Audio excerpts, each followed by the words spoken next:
Welcome back to Naked or No. We had a banger one with Dark Elves. Took us a while, so let's just knock out these dwarves. Let's get through this. Lord, I don't know why you would take him, but if you want to, cut Foe Seeker, keep stand your ground.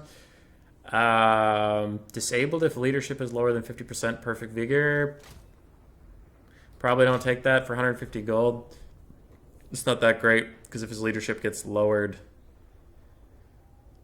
If his leadership gets lowered, he's going to start taking Vigor problems, but, like, he's not worth having Perfect Vigor, I guess should be what I'm saying. Yeah, Dwarf Lords aren't... It's Perfect Vigor, or now it's not really going to matter much around them. What the fuck? Star Metal Plate, constant effects, enemies in range, disabled if your leadership... Okay, disabled if his leadership is lower than 50%. I could see that being good because Dwarf leadership is really good, so his leadership is... When it gets below 50%, he's pretty much already dead. Though, oh god, 230 is a lot of gold. Okay, I probably wouldn't take that for 230 gold. That's a lot. And the only reason you take the Lord is if you want to be cheap, so I'd take just Stand Your Ground. So he's almost naked. He has a shield, but behind it he's naked. Belagar! Rally's good, you can cut it if you want. Mighty Oathstone's good. You can cut it if you want, though, because dwarves already have pretty high melee defense. 140. I would probably keep it, though. It's pretty good. Revenge Incarnate. Not a lot of people take it. If he takes it, he can kind of whoop some ass, but it is 234 gold. And again, the same thing as we said with the Lord. If you're taking Belagar, you're taking him because you want a cheap Lord, so making him expensive is kind of defeating the point. And the Hammer of Angren, disabled if leadership is lower than 50%. Gives him 18% more damage and 10 melee attack. But for 230 gold. Revenge Incarnate's also overkill. He has 60 melee attack, which is already pretty good. And if you were going to take Revenge Incarnate, because you want him to be good, you would also take the Hammer of Angren, because you want him to be good. But Hammer of Angren also gives him 10 more melee attack. So... Don't know. But if I were taking him as a combat lord, I would probably take these three and not Revenge Incarnate. And if I was taking him to be cheap, I would probably just take Rally or even cut Rally and have him just on his own.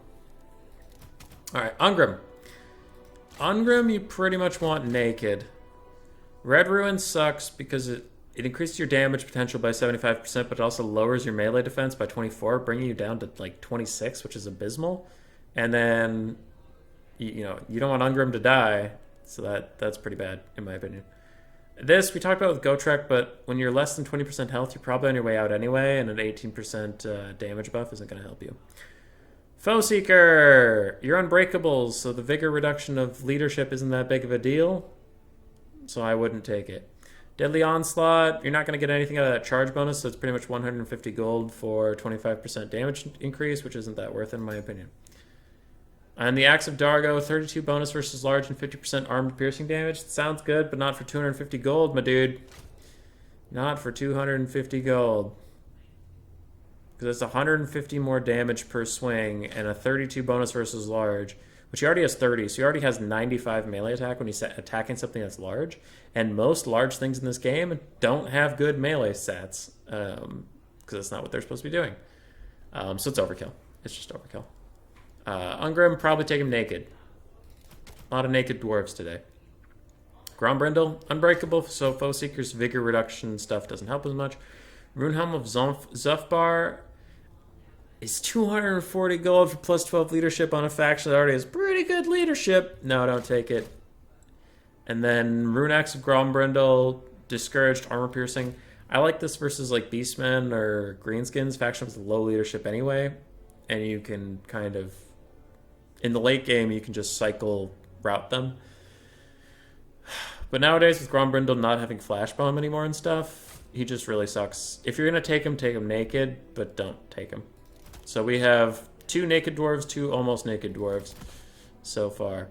Rune Lord. Don't know why you wouldn't just take Thoric, but let's look at it anyway. Okay, Anvil of Doom gives you some physical resistance and a Locus of Power. Okay. So probably take him on the Anvil. Minus 15 armor doesn't really matter that much.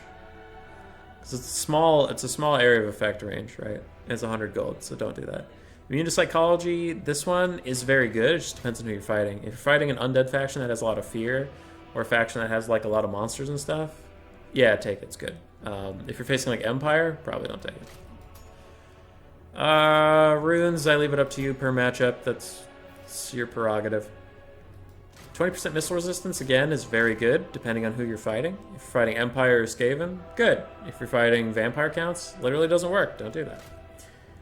And what is this? Disabled if hit points greater than 20%. So you're paying 200 gold for 40% damage resistance when you're sub 20% health. That's going to be a pass from me, my dudes. So it looks like the Rune Lord is naked, except situationally he'll put on the Master Rune and a rune. So he's naked, but he has some runes. Thorgrim. Thorgrim's not the best. Probably don't want High King because there's no regen for the dwarves except for Felix. So there's no way to cheese this that you could activate it and then heal him back up. It's 150 gold, so don't do that. Bowseeker. Debatable. I would take it, but it's debatable. If you don't have the money, don't bother. Oath of Vengeance, 71 gold for minus 24 melee defense on anybody. Yes, take that. Stand Ground, also very good. Great Book of Grudges. If you have a melee focus build in a blob, this can be very good. If not, it is not. So situational. So Thorgrim is actually our first dwarf character that you take most of this stuff. Anvil of Doom for Thoric Ironbrow. Yes. If you're taking Thoric, take him on his Anvil. Makes him very tanky. I would take off both of these, and then the Immune to Psychology, we talked about that earlier. Take it if you want. Runes, yada yada, that's fine. And then Thoric's Rune Armor. I would not take it because dwarves are the most armored faction in the entire game. So anybody who's fighting you is going to bring armor piercing, right? So then adding more armor on top of your armor, you get diminishing returns anyway. It's 150 gold, and then 10% fire resist. Who's taking fire versus dwarves? Like, who's doing that? Why? Why would they do that? Not worth it. So don't take that. All right, heroes. Thane, butt naked, is only 500 gold, and you can actually trade up against most things. So a 500 gold Thane actually isn't that bad. Weakness to fire damage doesn't matter that much. 10% speed doesn't matter enough for, 150 gold. Charge bonus is a fucking joke because you're on the dwarf roster, my dude. You ain't charging nowhere. And Deadly Onslaught and Foseeker both aren't worth it. So just take him naked. A lot of naked dwarves. Master Engineer has a lot of good stuff. Restock if you're using gyrocopters and you're going to get all your ammo out. Otherwise, restock's generally pretty good. It only costs 68 gold. So in most cases, yes, but in a few cases, no. Ballistic Calibration, probably not. Probably not unless you have like a bunch of cannons. But otherwise, it's just not going to be worth it. 140 gold's a lot. Entrenchment, maybe if you're having a cannon duel, but usually no. Cannot move is pretty tough. Flash Bomb is quite good, so if you're taking the Master Engineer, you might as well take it. Prospector Spyglass, probably not. Dwarves are the most accurate marksmen in this game, so they don't really miss anyway. 15 more accuracy is not really going to help. Firing Authority is also quite good. It's a Scab Scraith, but unlike the Dark Elf one, the Master Engineer will actually be around for a while, and it does do fire damage, which will get rid of some regenning units. So most often you're going to have these three things. Sometimes you get rid of restock. Oh yeah. Engineer. Runesmith, I'm skipping over Felix for now. Forge Fire, again, we don't really need to lower the armor of nearby stuff by 15. That doesn't matter that much. Runes, yada yada, you do what you want. 20% weakness to fire damage. Okay, same thing as on the Thane, so they can't even stack, so no, don't take that. And then Iron Warden Shield, 10% damage resistance if I'm lower than 50% health. Yes, please! No. No. Fuck that. Runesmiths are gonna die if they're caught, so 10% doesn't matter. Alright, on this roster, if you take Felix, he can actually be quite good because they don't have healing naturally. You don't need Karagul because he already has a bonus versus infantry, 20. So he has a melee attack of 70 versus infantry. You don't need 40 more. Fire damage isn't worth 240 gold. And it's 32 more bonus versus infantry. So that gives you 32 more weapon strength. That gives you 72 attack versus infantry. That's overkill. So this would maybe help you fight large monsters, but Felix sucks against large monsters, so why do that? Helping Hand really isn't that worth it, because on the Dwarf roster, everything has really good melee stats. In large part. So who are you buffing and why?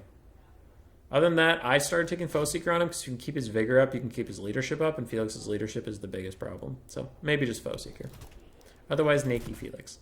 We talked about Gotrek, everything's the same. Probably just take him naked. I keep taking Gotrek's Doom, but I'm starting to think that that's a bad idea.